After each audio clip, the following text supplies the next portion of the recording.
So this is I guess week 9. I don't know how I ended up with 9 videos over 8 weeks, but this is week 9 of what happens after a structure fire. So I am not new to this. I am not the specialist in this kind of thing, but long story short, structure fire occurred at the back of my own residence at our house here in Corvallis, Oregon on June 6th.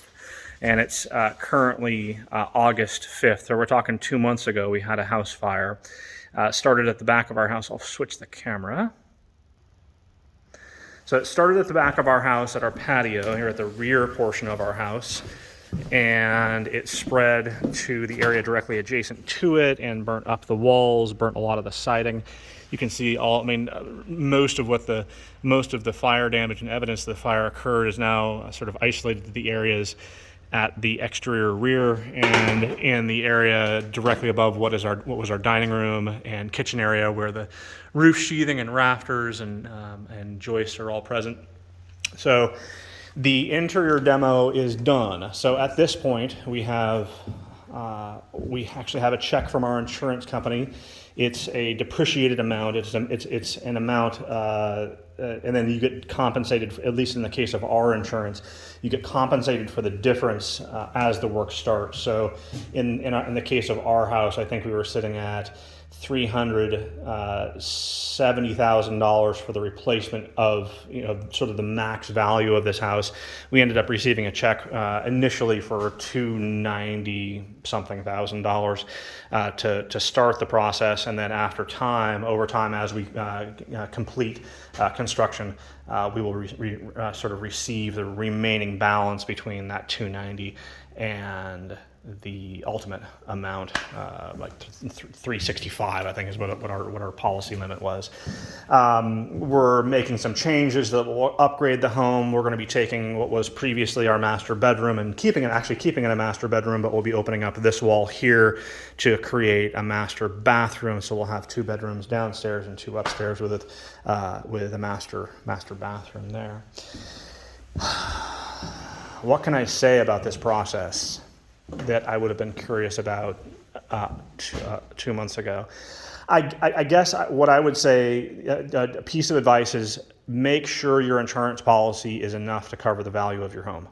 Make sure of that, because if we were too much more than this, then our lives, like if it cost much more than this to replace our house, we would have been in a world of hurt, or not a world of hurt, but we would have been having to dive into our savings, deep into our savings, to make sure that we were able to rebuild the house in the way that we saw fit. It may seem like a self-serving thing for an insurance agent to say, hey, increase your insurance policy, insurance minimums. Really, it's in your best interest. Let's say that your insurance policy, or that your monthly bill increases by even $90 a month. So let's say $1,000 a year more. Well, your insurance agent's only receiving maybe 10% of that. So they're making $100 a month, $100 a year more. Whoopee. They're not making a lot more money. The advice that you're getting from your insurance agent is actually really good advice. You should make sure that you know what the value of your home is, so that it is insured for that amount of money, so that if it ever burns like ours did, that you're covered. So that's good advice.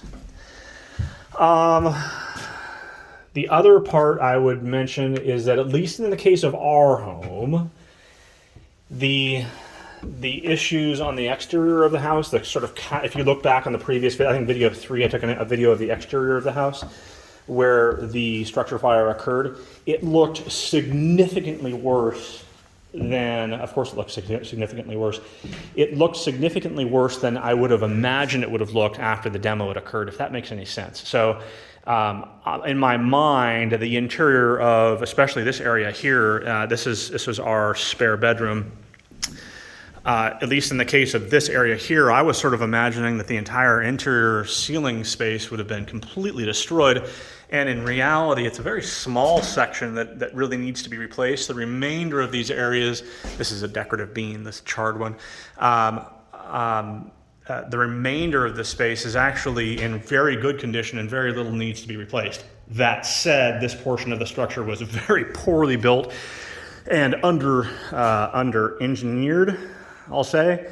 So the roof structure here is going to get rebuilt, re-engineered anyway, in spite, well, I guess it would have needed to have been sort of re-engineered and changed regardless of whether or not the fire had occurred.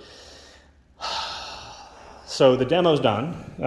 Again, I keep saying this, we probably got another month before hammers start swinging, but I would say that all in all, I'm very pleased and excited to see how the next few months go.